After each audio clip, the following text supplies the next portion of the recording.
The French braid of the little rabbit's tendon. Take a 30cm rope, fold it from both ends, leave a 5cm rope at the beginning. For the hanging rope, this rope loops upward, while the other one essentially loops around and goes through. Tighten the two lines. This is how to make a snake spine. Use the same method, tie another snake knot.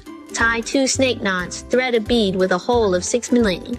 Continue weaving the tongue knot behind the table. Those who do not know how to weave the tongue knot, please watch the video carefully. It's very simple, all are the same weaving method, there is no difficulty.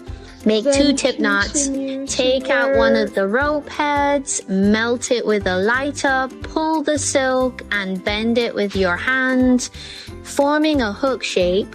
Then we take this hook shape to wear our little rabbit. After it goes in, then what? We take another end of the rope and put it on this rope, melt it with a lighter and stick it on this rope.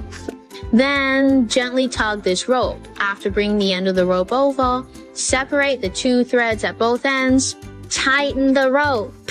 Last 2 ropes, tie a heart tongue knot like in the video. The tongue knot weaving method here is exactly the same as the tongue knot weaving method at the beginning. It's just that there's a lanyard wrapped around the middle here. Why bother? We can tie a few more tongue knots here. I tied a total of 3 complete tongue knots. After tying, trim the excess rope ends with our scissors. Use our lighter to prevent the rope from fraying. A beautiful rabbit pendant. Then it's done. Follow for more.